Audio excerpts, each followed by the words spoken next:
our thoughts can keep us in the same negative place year after year. Like days turn into months and months turn into years of you having the same kind of negative thinking. And I'm here to break you out of that. Hi friends, welcome to Moms and Money, where we talk about making money, managing money, and saving money for the women in the household. Hi friends, I've missed you so much. I've missed this channel so much. I'm so happy to be back. But let's just jump right into it. Today we're talking about what to do when you don't have enough money to pay your bills, when you just don't have enough money to budget, okay? First of all, budgeting's for everyone, even people who feel like they don't make enough or don't make enough to pay their bills.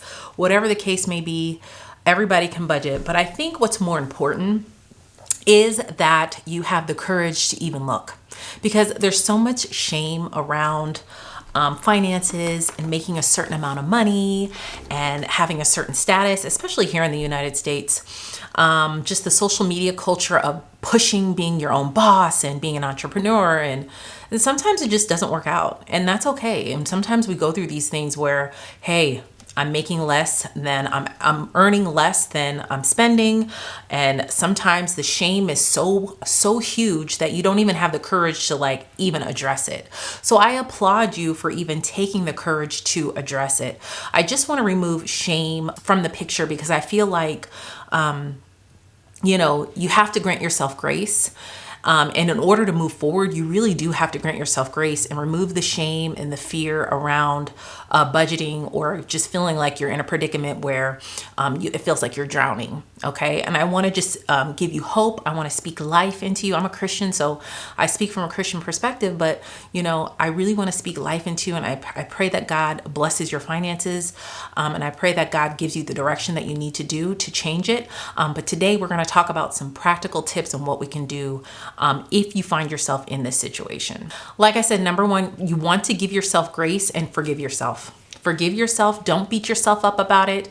You are where you are. You have to kind of like forget about the past and just choose that today is a new day, and I'm going to move forward. I'm going to be positive about it. And I'm going to do what I can to get myself out of the situation. Because like I said, shame and fear and guilt just keep you trapped in the same kind of negative loop. And believe it or not, finances is really mental. There's a huge mental compartment when it comes to managing your finances that a lot of people don't talk about. You really think of just practicality, like 1 + 1 = 2, and there is a math, of course, and a practicality to finances, but there's also a huge mental component when it comes to finances, because a lot of the times we value our worth with money, and those two are two completely separate things. They're like apples and oranges. You can't compare those things. You are worthy to make, X amount of dollars, to make as much as you need to survive and thrive on this world. And you are enough for who you are and for what you do for a living. And so I do want to just tell you that the mental side of it is just as important as the practical steps that I'm going to be sharing in this video. So I just want you to breathe. I want you to breathe in deep. Give yourself the courage, tell yourself that you're worthy, tell yourself that you're enough, and know that your situation will change. Okay, the Bible says faith without works is dead, right? And so in order for us, God to continue to bless us and move in our life, we have to do the works. We have to, put in the work, okay, and trust that you will come up about on the other side. So usually when this happens, it can happen for two different reasons, or a combination of both. Either it's an income problem or an expenses problem. First, it's really important that you sit down and do a detailed budget, a detailed deep dive of your expenses. Every single expense that you spent for the past 30 days, I want you to print them out. I want you to look at it. If you aren't budgeting right now, create a little budget that it could be very, very simple. I have budgeting printables down below, or you can download my free zero-based budget. The links will be in the description box. I have full playlists on how to budget from scratch if you need that. But at the end of the day, we just need something really simple. Let's look at how much money you made. Let's look at how much money you spent and see where you're at in the negative, okay? Because if you're, like I said, if you are earning less than you're making, then you're definitely in the negative. And so we need to get kind of like a big picture view of exactly how much you are in the negative. Once you have that, I want you to print out every single expense that you've had. everything that you spend on the credit cards, everything you spent on your cash, we're not talking about your debt. We're not talking about your savings. I just want you to focus on what you're spending what you're spending your money on every single month. Okay. And so once you do that, you'll probably see maybe there are some things in there that you can cut out. Okay. Because a lot of the times the expenses is the problem that causes people to not have enough money, of course, in their budget, and sometimes it's expenses that you didn't even know. Like, for example, I did not realize we were being charged by Hulu twice. We were getting charged 2 times. And this is someone who, I love budgeting. I preach about budgeting. I've been zero-based budgeting for over 10 years. I have an accounting background. And I did not catch that Hulu was charging us twice, a month for like 3 months. And I had to call and tell them, hey, you're charging us twice. So sometimes it happens. So I want you to look at every expense and see exactly what you can cut out. Okay.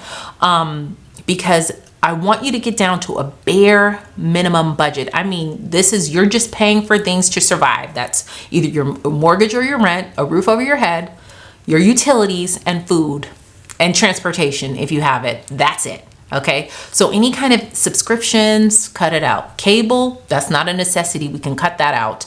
Any extracurricular activities, unfortunately, you would have to pause it. If you're a family, if you have kids who are in extracurricular activities, you're going to have to pause it for a little bit and cut that out until you guys can get your head above water. Because right now, when it feels like you're drowning, metaphorically, when you don't make enough money to match your expenses, it literally feels like you're drowning. It could feel like you're just running out of breath. So in order to do that, you got to, like I said, just focus on the minimum. Definitely list out what your priorities are. Of course, your priorities are the roof over your head, feeding food on the table, the utilities to keep your house or your apartment or wherever you live running, and anything extra, it's got to go. And I know it's hard, and it's not like you have to live like this forever. And you have to look at it like it's just a season. Just like we go through seasons, the world itself literally goes through seasons. If you live in certain parts of the world where you have, fall, winter, spring, summer, look at this like it's a season. And it's, don't be shameful of it. It is what it is. Get yourself through the season so you can come out on the other end. And there's always room to come out on the other end. You have to continue to be positive and have that hope and know that, listen, I'm putting in this work. I'm going to pray about it. Our finances are going to change with this work that I'm putting in. Okay. And that includes budgeting. So really just get down to cutting out anything that's not a necessity for your survival, you and your family's survival. Also, a more practical thing that you need to do is you need to budget paycheck to paycheck. Meaning when you get paid, the day you get paid, the day it's direct deposited into your account, you need to sit down, figure out what bills you're going to pay with just that paycheck. And then for the next paycheck, you pay the rest of the bills. Now, it's a little bit harder for those who have an irregular income where you don't know exactly how much you're going to make. You can maybe assume how much you're going to make and just do an estimate based on what you've made in the previous months. But I would absolutely just start budgeting paycheck to paycheck.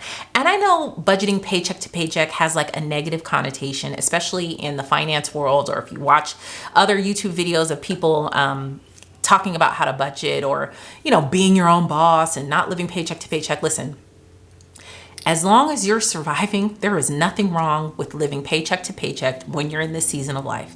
Absolutely nothing wrong. And I just, like I said, I want to remove the shame.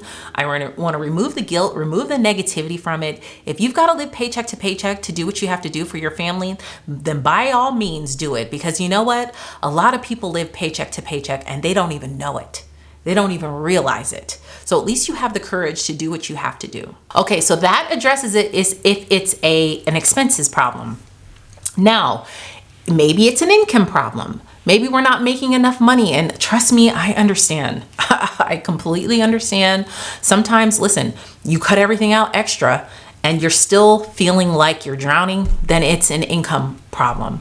And with that, I say, especially with the way in the world that we're living in now, it is, and I'm not going to say easy, you'll never hear me say the word easy, but it is you're definitely capable of making some sort of extra income, especially online. Okay, even if you don't want to be online, you don't want to make money online, you don't have to make money online. You can Uber Eats, DoorDash. It may not be enough money to completely get you out of the situation, but at this point, every single penny counts, and every single penny can go towards you moving out of the season of life that you're in. Okay, I'm a huge advocate of digital products.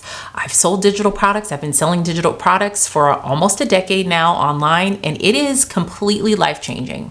And it's actually beautiful to see now that more and more people are getting educated about it and are seeing it, that there are ways to make money online. There's ways to make money in social media. I'm going to link some videos in the description box down below for you to watch that I've made on this before. Some of my favorite ways, side hustles to make money in the link will be in the description box. But at the end of the day, there are so many ways for you to make extra money. But the thing is, so many people just feel overwhelmed or feel like they don't know where to start. I'm here to tell you, just start, okay? Just do it. We literally have the whole world at our fingertips with these phones, okay? Just think about our grandparents, great-grandparents. They couldn't, there was no way for them to sometimes accomplish their dreams because they were so limited in the knowledge that they have or their what they're capable of. And now with these phones, honestly, we have access to so much knowledge, you guys. And unfortunately, people are not, people want money to just fall out of the sky, or they just want it to come to them easily. And that is not what happens all the time. You have to put in that work. You have to educate yourself, train yourself, get those certifications. It is totally worth it. You are your biggest project that you'll ever work on in your entire life. You deserve to have every single opportunity. Maybe you need to refocus. Maybe you need to reevaluate what career you're on. It's never, ever too late for you to change your career. And I don't care if you've had 30, 40 years in the same industry doing the same thing. It is never too late. And with the information technology age that we live in, it makes it very, very easy for anybody from any walks of life. I don't care what race you are, what age you are, what demographic you are, what socioeconomic class you come from. Everybody has an opportunity to make themselves be what they want themselves to be. Okay, especially now. And I just pray that God guides you into the position that He sees fit in your life. I pray that that happens to you, because that is the only way that we're really able to fulfill our purpose. Okay, and when you're able to walk in your purpose, the financial blessings just come. They follow right after you. It's amazing how God works like that. Like when you actually walk in your God-given purpose, so many doors open, so many opportunities come about, so many financial blessings come about. But see, the thing is, if you don't have the courage, or if you don't have the confidence to actually invest in yourself to actually do it, none of those blessings can come. So I say all this to say, if you have an income problem where you're not making enough money, you absolutely have the capability to change that. If you have an expenses problem where you're spending too much money, that's totally in your control today, or you can actually change that. Okay, if you have a combination of both, you can work on both. But at the end of the day, I want you to be encouraged. I don't want you to feel shamed. I don't want you to feel embarrassed. You know, if it's a dire need, don't be afraid to ask for help or reach out for help. If you need to go to a local food pantry, whatever it is, just know that this season of life you're in does not define who you are, and it does not define where you're going, okay? Because like I said, when you pray about it, you know that God does not want us to be in dire situations, okay? He gave us dominion over this earth, and it's up to us to have the courage to step into it, because the enemy wants to keep us in a negative, nasty loop. Okay, because our thoughts can keep us in the same negative place year after year, like days turn into months and months turn into years of you having the same kind of negative thinking. And I'm here to break you out of that, and for you to know that you can change your circumstance. Leave a comment down below and let me know if you have any questions. Thank you guys so much for watching, and I'll see you in the next video. Bye.